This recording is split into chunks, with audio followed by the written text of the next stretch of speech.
Hey guys, it's me, Mr. Johnson, with another edition of Virtual School.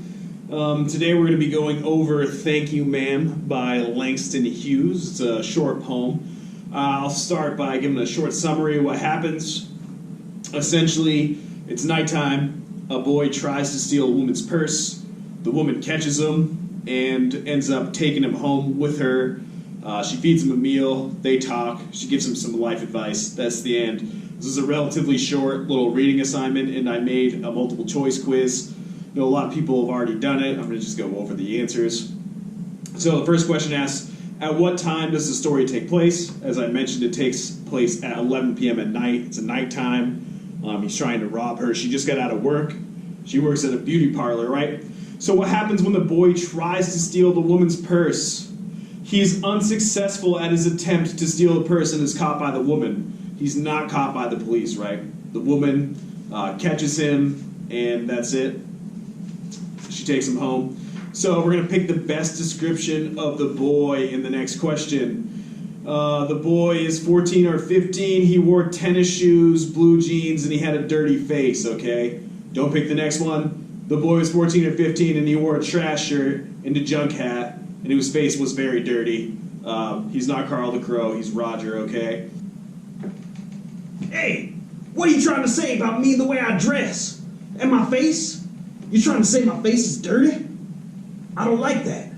I know my face isn't dirty and I dress real nice, thanks, Mr. Johnson.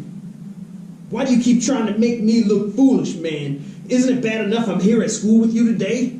I could have stayed home. I could be playing Animal Crossing right now. But no, you gotta be in the videos too, Carl. So, what is the woman's full name? We've heard the woman's full name is Miss Lula Bates Washington Jones. Okay, so that one's D. It's not Miss Maudie Atkinson for all my 11th graders out there, my honors kids from last year. Miss Maudie Atkinson is the one of the main female characters in To Kill a Mockingbird, right? And why does the boy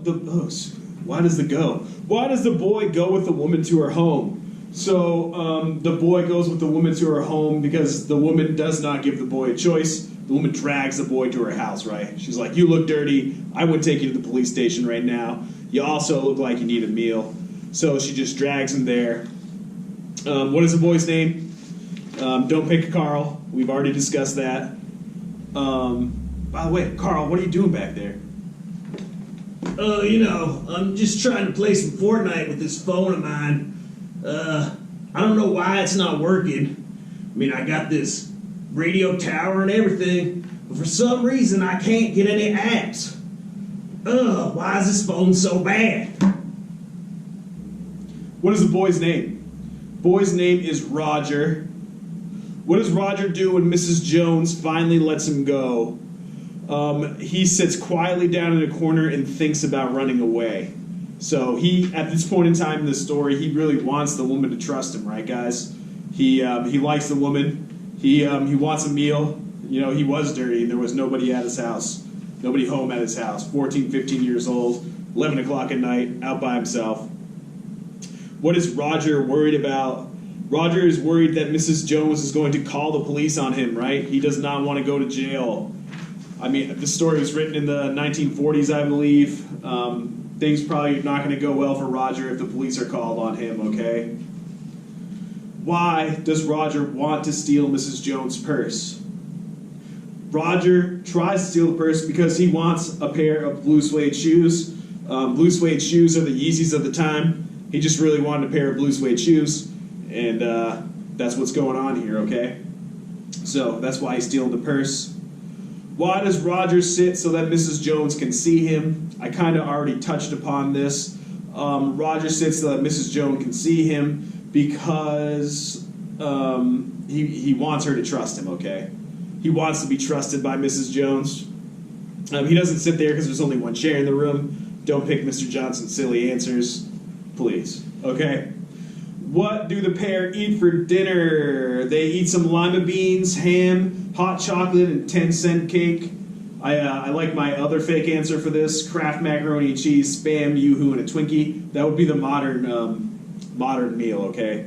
No, lima beans, ham, hot chocolate and 10-cent cake.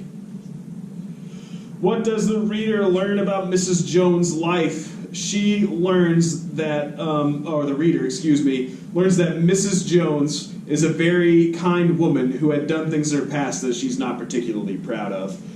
She tells the boy, she's like, listen, I may not look like it now, but I have done things that I'm not super proud of in the past. That's just the way things are. So that's what she talks about. What does Mrs. Jones end up giving Roger? Mrs. Jones gives Roger $10 so he can buy the pair of blue suede shoes he wants. And finally, we're at the last two discussion questions here, guys. The first discussion question asks, what warning does Mrs. Jones give to Roger? Copy the exact lines from the book. I don't have the book right in front of me, but I'm going to tell you what she says. She's like, any shoes that you get from evil means like that are going to burn your feet. What do you think the warning means? Guys, let's take it back to the pair of Yeezys versus blue suede shoes. If you had to steal $300 or $400 to get a pair of Yeezys, every time you looked at those Yeezys, you would know that you stole them, okay? Like, you got those Yeezys through terrible means, and they're going to burn your feet. You're going to know that every time you look at them, every time you go to put them on. You're not going to feel good about what you had to do to get those shoes. You're not going to feel good that you mugged an old woman, and that's how you got your Yeezys, right? And then, what was your reaction to the last sentence in the story? And he never saw her again. How did that sentence make you feel? There's no wrong or right answers to that one, guys. How did you feel? I think, it makes me feel sad. I mean, I wish Roger had gotten a chance. We're not here, but the bells are still ringing. All right. So it makes me feel sad. I don't like that Roger never got the opportunity to pay the woman back for her kindness. And, no right or wrong answers, guys. Like I said, that's how it makes me feel. So that's it for this one. So shorter assignment, shorter story. Hope you enjoyed the video. Hope I didn't confuse you even more about the lesson. And I'll see you next time on Virtual School.